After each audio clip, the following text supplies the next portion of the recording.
Active Plus Fitness team.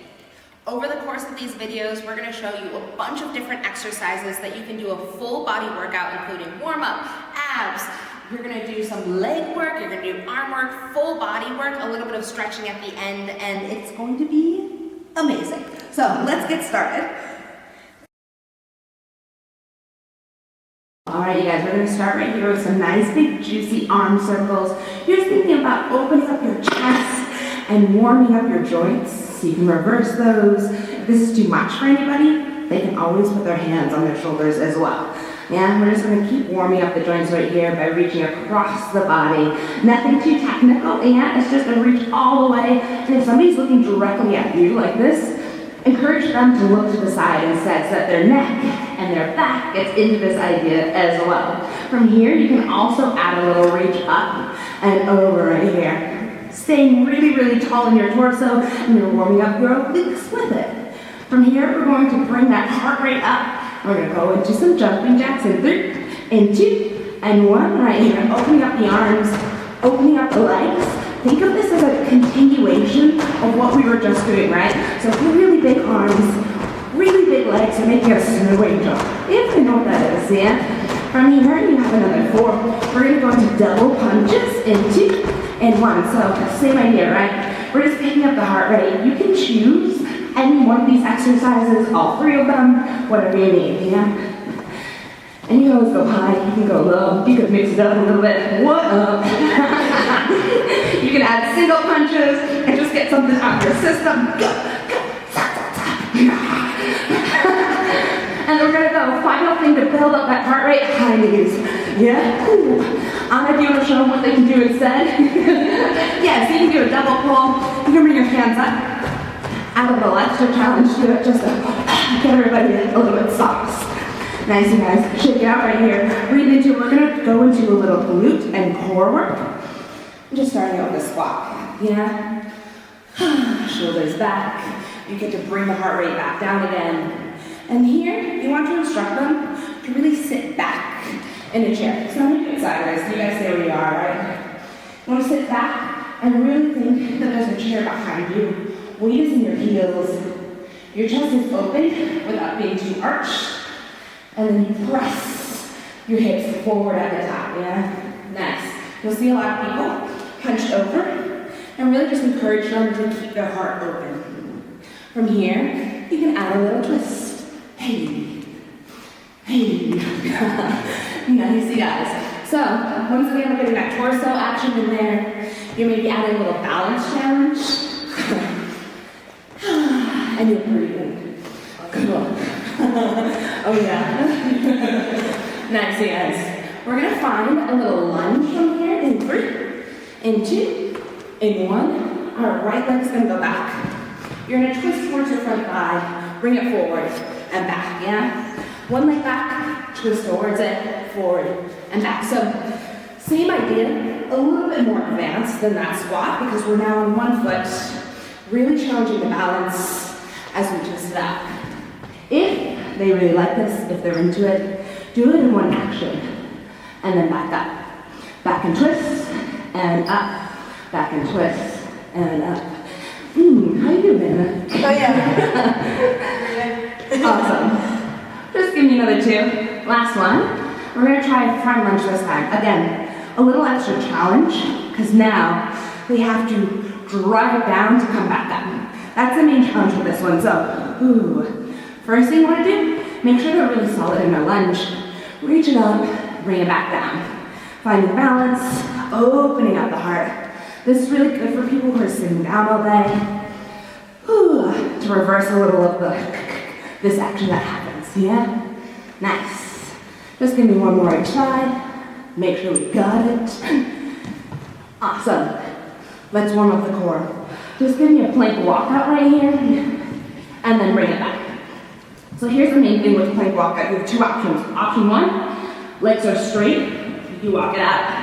You bring it back with legs straight, bring it up. Option 2, bend your knees, find that squat, really send your head forward, then send your tailbone back. Your choice, whichever one's more comfortable for you and the people that you're teaching. You can also get super fancy here at the bottom. Feel free to add a shoulder tap and bring it back. Feel free right here to add a little mix up for the hips. Bring it forward. And now suddenly you're doing a little compound movement. So that's an easy way for a lot of these. Just add a little variation again.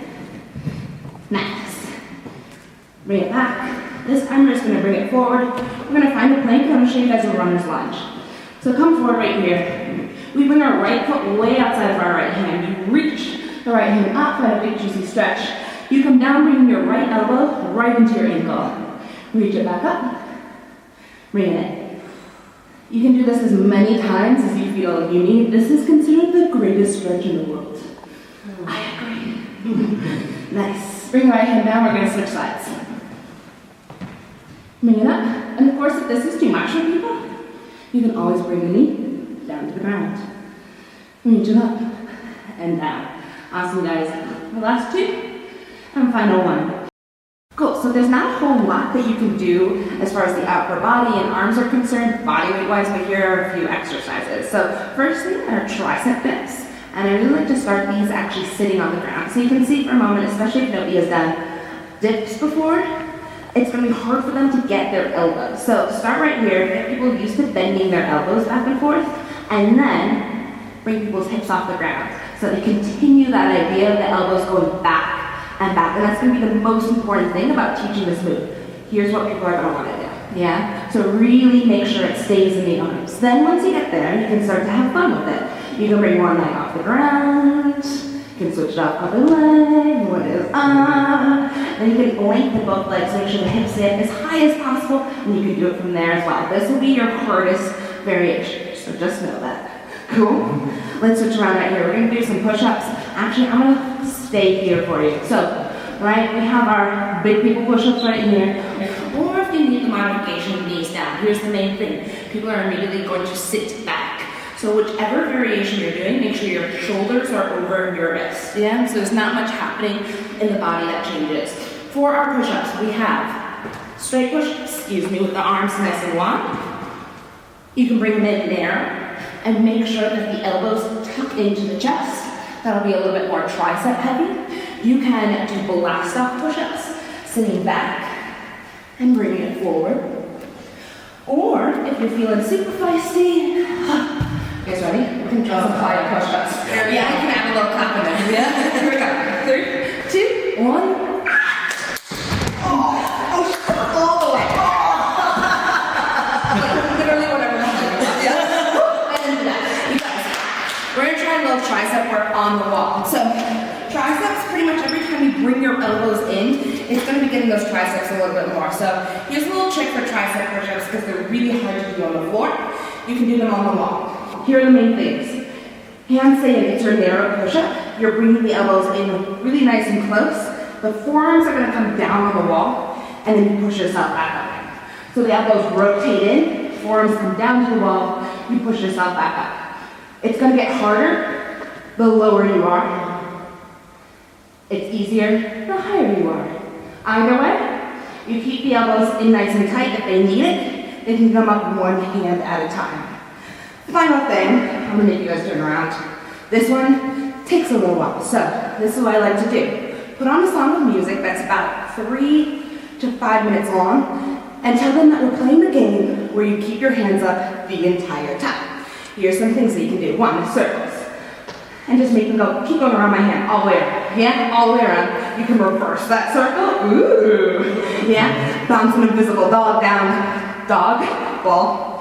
Oh, invisible ball. You can turn it up, a little moment of glory. We can find swimming, so it comes down and flips back up, and this kind of gets your whole chest and your back. It's like swimming. Up and over. Another variation is to bring your hands and your elbows together, press it straight up. Nice. This one, you want to make sure that their shoulders stay down, and it's just the forearms that are going up and down. If you really want to kill them though, this is where you stay with those circles the whole time. Yeah? You'll find it. It'll burn after a little while, and look at those gleaming Michelle Obama arms. So we're going to start from the head down right here, just bringing the right arm across. This is a nice moment to have people catch their breath, so it's good to not start the stretch folded over in any way. You really want to keep the heart open. You can find a tricep stretch right here. if they're really flexible, because little kids are, you can have them grab it from behind. You want to make sure the rib cage is closed, yeah? Switch it up to the other side. Really nice and quickly, you bring that hand across. You open it up. You bring it behind. If you want to challenge their balance, you can also grab that back foot for a little bit of a standing quad stretch. You want to pull the belly button into the spine. The knees get really close, and then gently you pull the knee behind you. You don't want it to get into the low back, because then you're really just stretching your back and not your quads. Swing the leg forward, and then you're going to turn out the opposite foot, so you can grab the bottom of your right, pull it back for a calf stretch. And it's also a how do you do, mademoiselle moment. Yeah, they'll all be bowing down to you, and it'll be great. You can plant that foot down nice and easily and find a sitting lunge. If it's too much for the back knee, you can always make it a full lunge, but that's just harder. Know that, yeah? It's more for them to do. You're gonna wanna press your hips forward without exploding everything, so still pull the belly button in as you press forward, and you just need a little bit of that engagement of the core so that they don't sink into their joints, because they are gonna be really flexible in that way. Hands come down, you send the hips back for a runner stretch or a hamstring stretch. If you can get people to pull their toes back, they'll get deeper into their calves and into their hamstrings. Nice, you guys. Come forward right here. You're gonna flex the back foot behind you, just straighten it up. One more little triangle stretch. From here, it's pretty easy to just step the left foot forward, the right foot back, and kind of go into the whole thing. I'm not going to make you guys do it right now. So we've done all the things. Step it forward, hang out right here, shake up the head. No, not it, yes. Bend your knees, and then just have them gently roll all the way up. This is a really nice moment to create something that's unique for your class, some kind of closing thing. I always like to have the shoulders back, a big juicy stretch up and over, but you find your ritual that really helps, yeah? Kids like something that stays the same amongst all that chaos, so feel free to be that for them. Cool, thank you guys.